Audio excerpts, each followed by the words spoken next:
Baldur's Gate 3 is one of the most anticipated games upcoming in the next few years. Since the early 2000s and the late 1990s, we've been gifted with a variety of titles and expansions from the Baldur's Gate series. With this in mind, recently we got a taste of the game in true Larian Studio fashion by releasing the first act as early access. In this game review, I review not only standard gameplay elements like combat skills and quality of life, but also some of the co-op elements of the game so far as well. Okay, so let's jump straight in, and before I forget, please leave a sub and like as it really actually helps me out a lot. Okay, so with every review, especially ones that involve co-op, I take a small look at how easy the game is to kind of set up. So we know that Larian Studios is not a company you just skip out on the co-op, since that's a big reason why its Divinity Series was so popular. The game itself is actually very straightforward to set up in co-op. Once you're ready to play with your friends, all you need to do is set up a lobby, get them in, and you're pretty much ready to go.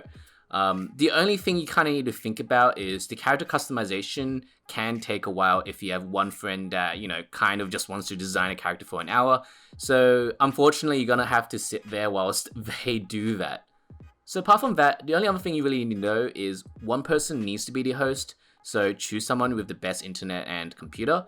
And every time you want to play, that person needs to host the game.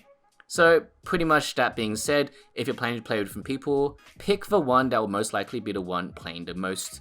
Oh, and one more thing, don't forget to turn on this setting from nobody to friends. For me, it was defaulted to nobody, but this just means that your friends can join in from Steam without you needing to constantly invite them just in case your game crashes. So apart from that, the co-op setup, or just in general the game setup, is pretty straightforward and it's pretty clean, especially for an early access game, so big ticks here. Okay, so here we go. Here's the gameplay. This is the section we're looking for, right? Is the gameplay worth it to put down $60 to $90, depending on where you're from? For me, it was $90 on an early access game. Let's start off with the story. Like many RPG and D&D enthusiasts out there, one of the major components of the game that you're interested in is, to be honest, the story, right?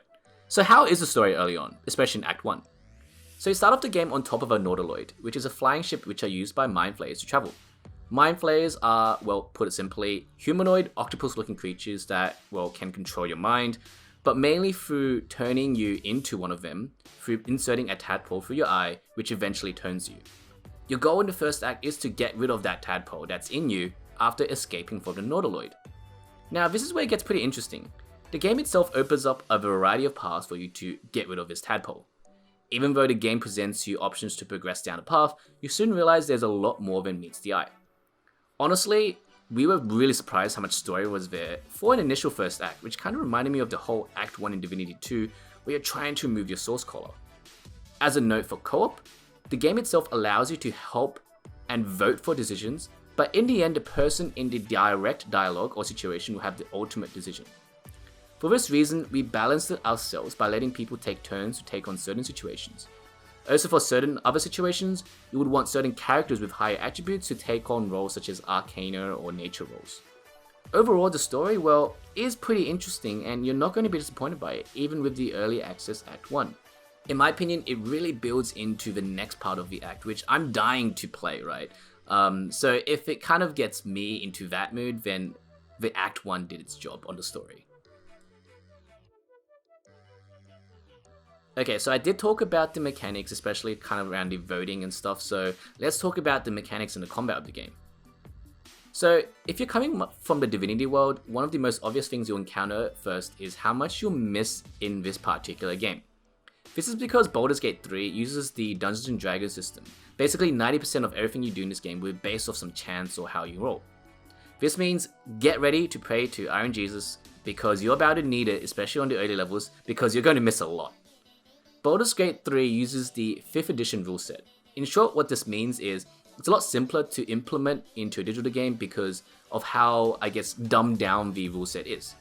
This means more decisions are based off the 20-sided die, and the rule set reduces the number of rolls and calculations needed for certain situations.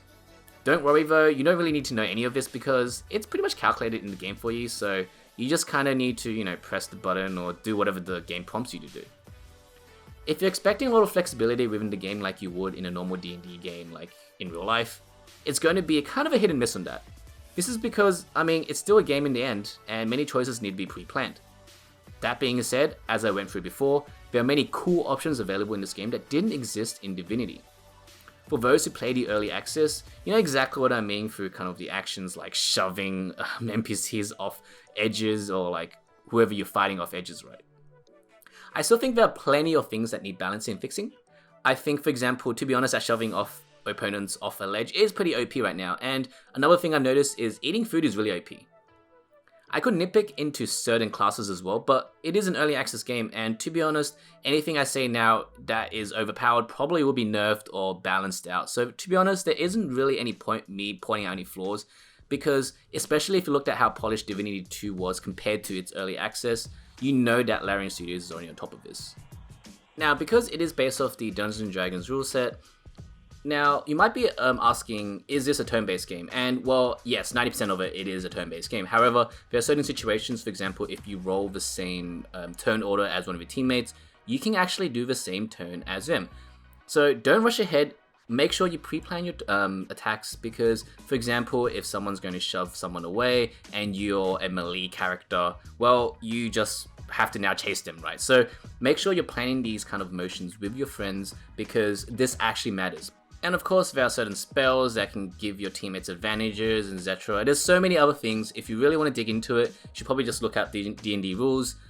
But the only thing you really need to know if you're just looking at the game to buy is it is following the D&D rule set, and if you haven't played it before, don't be worried. The game handholds you because everything is prompted and everything is really obvious. So you don't have to know D&D to play this game.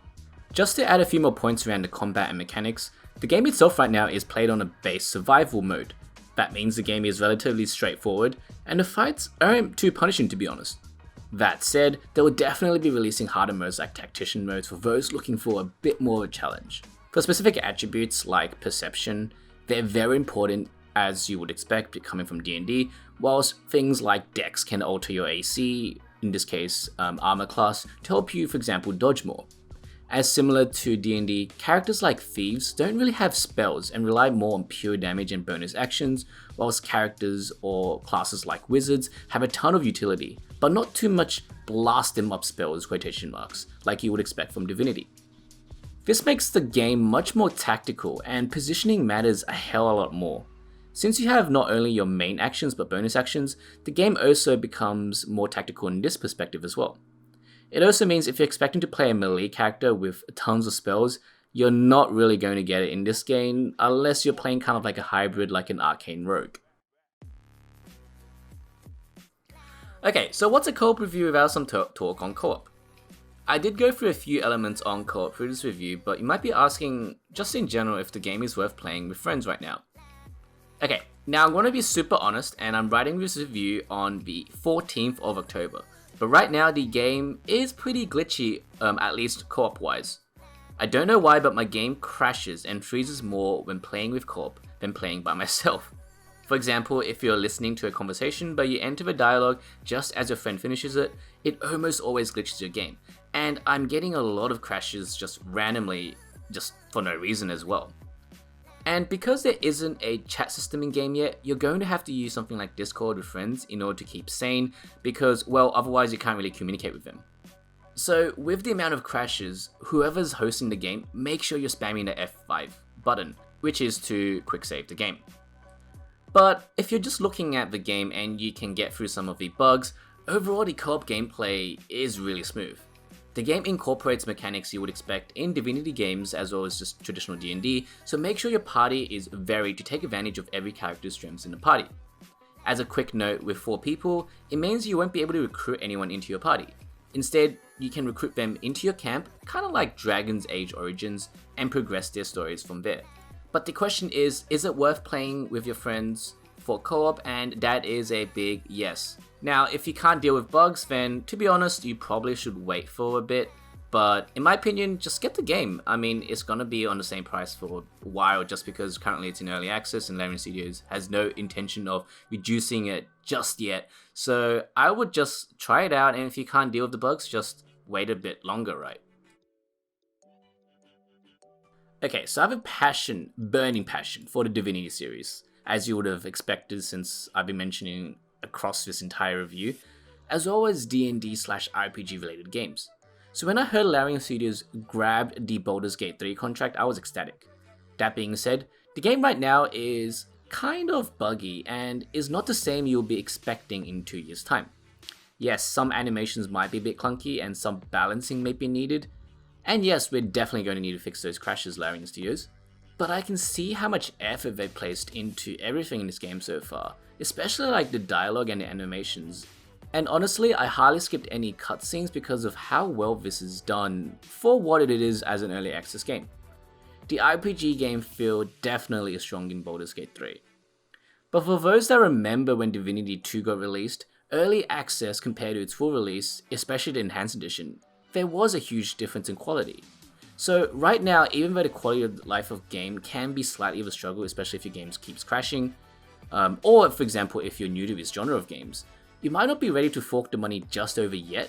So I would at least, if you're not comfortable with playing a buggy game, give it a month or two, so at least the bugs and crashes can get sorted out, and then you're playing well an Act 1 which has at least 20 to 30 hours of content, which, to be honest, is the game length of most games these days. So if you really want to support Larian Studios, I would buy the game right now and play it a bit and see if you can deal with some of the bugs. If you can't, give it a month or two, as I said, and let the game kind of, balance out and fix itself a bit more, and then enjoy the early access for what it is, an awesome start to the Baldur's Gate 3 series.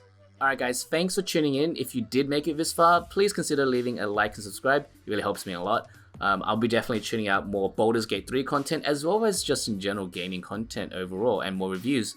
Who doesn't like more gaming content, right?